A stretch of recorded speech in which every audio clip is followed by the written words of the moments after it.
Mmawa wabwino Amalawi konse kumene muli lero pa 28 July 2026. Ine ndine Frederick Bire Malata, mmodzi mwa anthu amene timayankhulapo mu nkhani zosiyanasiyana zochitika mu dziko lino la Malawi. Amalawi, dziko lathu lafika pomvetsa chisoni, lafika poti nzako amene ungamukhulupirire ndi kukhalanso omamukayikira. Tikamakamba nkhani yokhuzana ndi cabinet, imakhala timu yosungirana zinsinsi, imakhala timu yotetezana, imakhala timu yoyendetsa dziko. Koma mukazaona cabinet imene ikugwebana, dziwani kuti something somewhere is wrong. Mukaona kuti cabinet minister amene ali ndi magalimoto matruck over 200 kumaiko kwina ngati South Africa, akupangira business yake ku South Africa, sakupangira Malawi muno, kumachita sponsor munthu mudzina la bungwe kuti azikamenya nduna zake. Dziwani kuti something somewhere is wrong. Sizoona kuti ma civil society organization ali ndi mphamvu yoti akhoza kuitana nduna ndi kuti azikayifunsa mafunso pa public, pa TV, kuti iweyo chuma chako unachipeza bwanji, uli ndi izi chifukwa chani, unazitenga kuti, galimoto iyi unagula bwanji, malo awa wapeza bwanji. Mandate imene ikuchokera kuti? Mandate yoitana munthu imachokera ku polisi, imachokera ku khoti, imachokera ku ACB.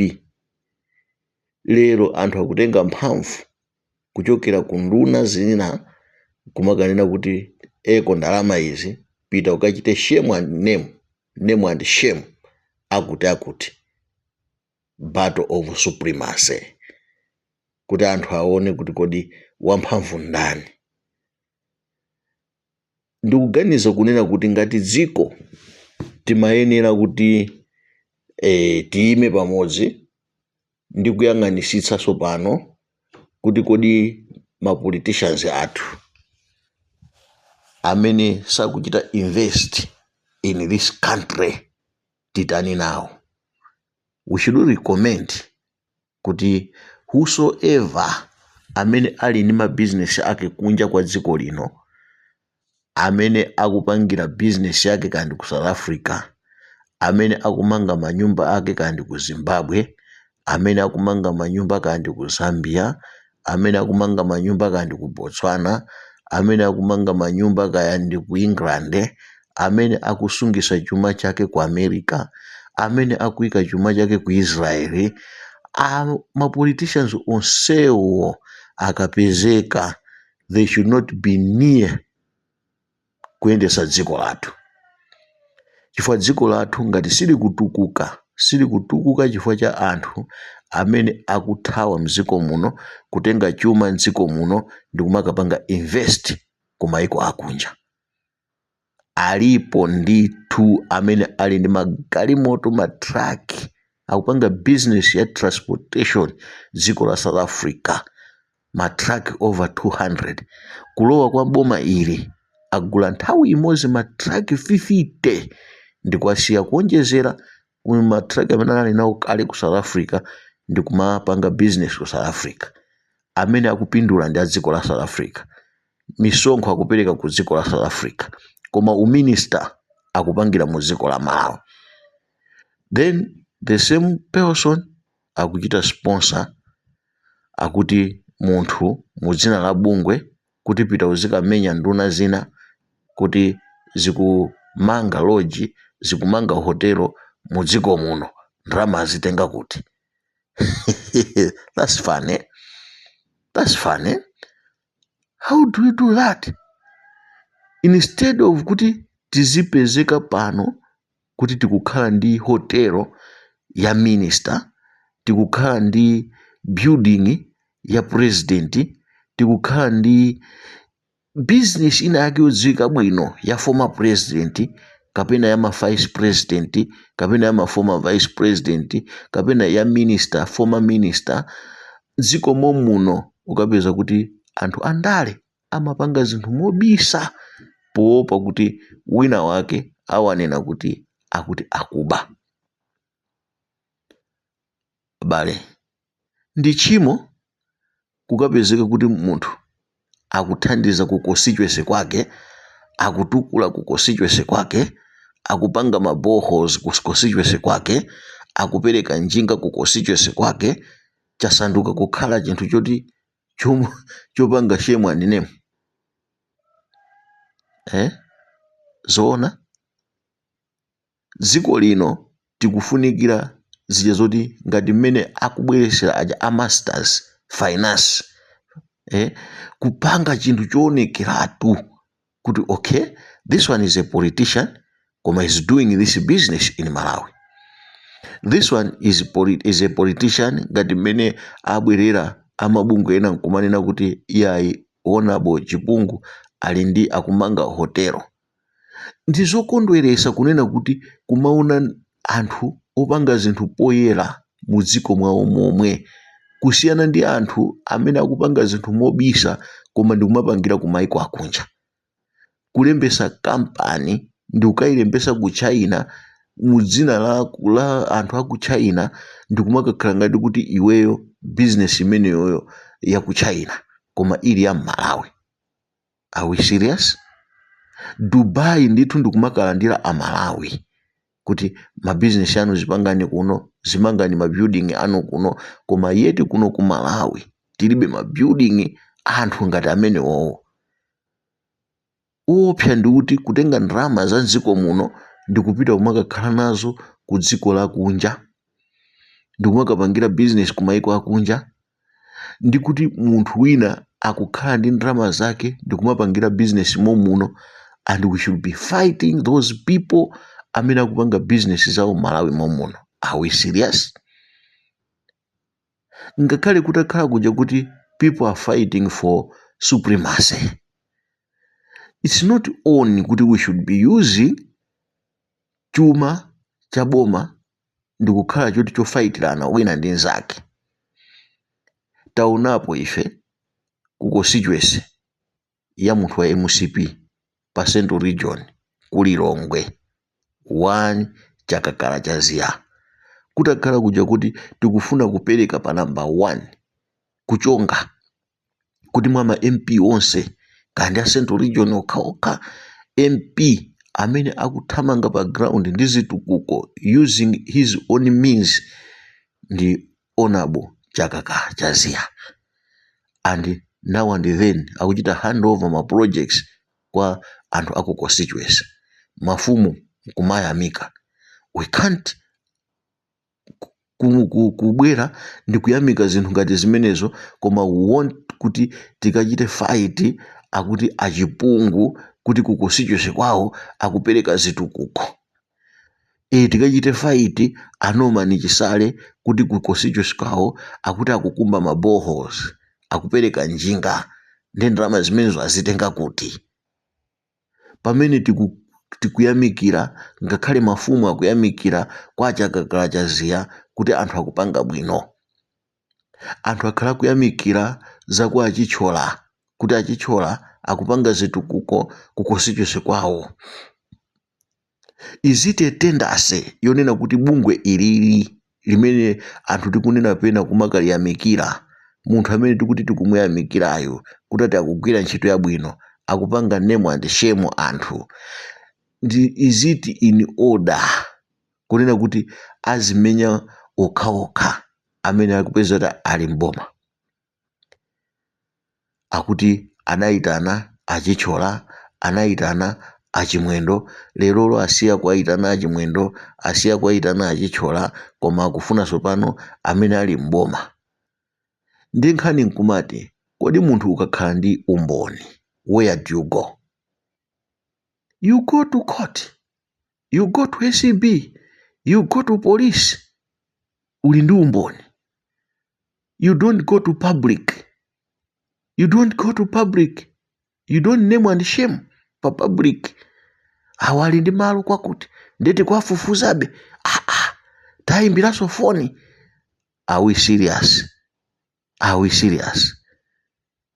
Ngati dziko ndikukhulupirira kuti by now timayenera kuti tizikhala kuti tili ndi building Norman Chisale house, tili ndi lodge kapena hotelo yoti ya anthu amene ali ndi makobiri awo amene tikuwadziwa, because tikati tiyang'ane nkhani ya Norman Chisale kukhala ndi nkhani ya makobiri zokalamba, ndalama zokalamba, sitingabwere ndikuchita question za Norman Chisale. Sindikuyankhula izi kufuna kapena kukhanga kuti kujiya kapena kumuchemerera munthu, koma ndikufuna tinene kuti kodi mu 5 years yonse imene MCP yakhala ikulamula, yakhala ikuchita fight makoti a Norman Chisale, ndipo palibe pamene nkhani yamalizika to prove kuti apapa analakwitsa, apapa anapeza ndalama mosalongosoka. Lero tikubwera fighting the same person muzina lonena kuti akuti wapeza malo, ayi akuti akupanga maboreholes, akuti akupanga njinga, akupereka ku constituency, ndalama akuzitenga kuti. Are we serious as a nation? Munthu amene akumanga hotelo mudziko muno mosabisa, and you come and name and shame, aya akukwera galimoto. Ndi ma MP angati mdziko muno amene agula magalimoto opsa kwambiri amene akukwera, anthu amene analionena kuti ku constituency analibe china chilichonse koma angopita pa MP koma ali pa galimoto zodula, ma Prado akukwera, ma Lexus akukwera, ma Range Rovers akukwera. And we should come here ndikumakanenana nduna zokha. Ndikukhulupirira kuti ndunanu mukuyenera kuti muzitolere. Ndibwereze, this is the first cabinet ya Professor Arthur Peter Mutharika. You cannot be inuyo amene mwalowa mu first cabinet amene mukhoza kutenga utsogoleri kuchokera kwa Professor Arthur Peter Mutharika. Kuteka last cabinet ya Professor Arthur Peter Mutharika, one of them akhoza khala successor wa Professor Arthur Peter Mutharika. Mutha kumenyana, mutha kugwebana, mutha kupangirana chiwembu, mutha kupangirana zoyankhulirana zosiyana-siyana, koma pamapeto kuzapezeka kuti none of you amene ali successor wa Professor Arthur Peter Mutharika. Zonse zimene tikupangazi ngati ife amabungwe, ine ndikukhulupirira kunena kuti timayenera kuti tigwirane manja ndi kuchita applaud ndi kuyamikira iwo amene akutenga chuma chawo ndi kumachigwiritsa ntchito mudziko muno ndi kumachita develop mudziko muno. Maiko ngati amakwera ndi anthu a business amene akuchita develop mudziko momwemo, anzathu amene ali kandi aku Burundi ngati akukhala mudziko munomo, kandi aku Nigeria akukhala mudziko munomo, kandi dziko liti akukhala mudziko linolo, choyambirira chimene timayenera kuwauza ndi kunena kuti amange kandi mashop, asapange rent koma amange shop yamphamvu, kandi upstairs mwamba azigona pasi mashop amene ajakhoza kukhala awo koma amangidwa mudziko lanu. Kukongola kwa dziko kufesi imasintha ya dziko chifukwa cha kumanga. So tikamaopseza ma politicians kuti asakhale ni business Malawi munomo, ma politicians aja chimene amapanga ndikupita kukachita invest ku UK, kukachita invest ku America, kukachita invest ku RSA, kukachita invest ku Zambia, kukachita invest ku Zimbabwe, kukachita invest ku China, kukachita invest ku America, kukachita invest ku Israeli, kukachita invest ku Botswana. Malawi ndi amene amaluza. Kumanena kuti ayi sitingathe kukwanisa kulemba anthu ntchito chifukwa chonena kuti tapereka ntchito kwa anthu aku Dubai, tapereka ntchito kwa anthu aku Israeli, ndikumakanyamukanso anthu kuti pitani muzikagwira ntchito ku Israeli, ndikumakafika ku Israeli ndikumakagwiranso ntchito ku kampani ya munthu wa ku Malawi. Tikuyenera kuti by now ma politicians athu atuluke poyera, ndalama zija asazikumbire zenje, asakazisunge kumanda, asazisunge pa chitsime, kukumba chitsime chopanda madzi, kungowakawaka pamene paja ndikumayika mu $, kukhala ndi galimoto ndikuyipangira chipinda chake kuti service kumayipangira mu chipinda. After one year kukapanga service, kukagumula chipinda, nyumbayo kuimanga, kumamanga chipinda, galimoto ili mkati, kuopa kuti galimoto yakayiona anthu andinena mapito akandichitira ripoti akuti ndipita ndikaonekere kwa iwo. Ngati dziko palibe chimene tingapindule. Ngati dziko tikuyenera kuti tichite appreciate anthu amene ali ndi chuma mdziko muno, chuma chawocho akudya ndi anthu awo amudziko muno, than amene akutususa chuma dziko muno ndikumakhala nacho kumaiko akunja. Andi chodabwitsa kwambiri ndichonena kuti anthu anzathu ama politicians akamapanga campaign, akamachita dish out cash, sitimapita ndikanena kuti iwe ndalama zimene ukupereka kuma constituency wazitenga kuti. Ayi, koma akawina akayamba kupindula pa zimene anachita invest pochita campaign ku constituency, timayamba kuchita question. Sindikutanthauza kunena kuti anthu akamaba ifeyo tisawachite question, koma tizikhala ndi evidence. Because munthu ukakhala kuti wapita kukapeza access to information, ndi ukapeza ku information, satanthauza kunena kuti the information you have imene ijayo you should name and shame. Ayi, amandanthauza kunena kuti you should use it accordingly, not like you get access to information kena iweyo kutenga information ija and you are taking it for public domain. Ndekuti it's like iweyo ukupanga defame anthu muzina la bungwe, muzina loti ndiwe wotchuka, zimene zozo zikakutsatira umazaona ngati kuti zakuda, umazasanza. Ndalama zimene ukulandirazo zimazapezeka zizonena kuti zakutembenukira, wayamba kukhala nazo makhoti wekha. Amene amakuthandiza aja, they will not be with you. They will not be with you. So ine kwanga umakhala kungolangiza, tikudziwa kuti tachidwa kale woni ma press conference, pakhala ena aziyankha zimene ndikunenazi, amene waziyankha azithesa umphawi wawo. Iyayi, nkhani ndionena kuti mu democracy wina akayankhula enanso amatha kuyankhula, amathanso kupereka maopinion awo. Tisaopsezane kuti anthu asayankhe chifukwa chonena kuti wina wayankhula. Nobody is above the law. Ngakhale ma CSO leaders amakhalanso kuti they should be accountable for themselves. Mabungwe yawo akuyendesa bwanji, usati ungokhala kuchita point at anthu kapena kuchita discourage, kuchita scare anthu kuti asamapereke zitukuko mdziko muno, asamamange muzitukuko mdziko muno. Ife tikuyembekezera ma politicians amene akhoza makhala ndi ma business mdziko muno. Ramaphosa ali ma business mu dziko lake la South Africa. Ku Zimbabwe anthu ali ma business, ma president, ma ministers. Ife Malawi munomwe chingatilepherese ndi chani kuti ma politicians athu azikhala ndi ma bank, mapoliticians athu azikhala ndi mahotelo, mapoliticians athu azikhala ndi ndege ndi kumapanga ma business. No, we can do better than what we are doing. It's time kuti tichite reclaim onse manduna kandi anthu andale amene akupanga ma business kunja kwa dziko lino.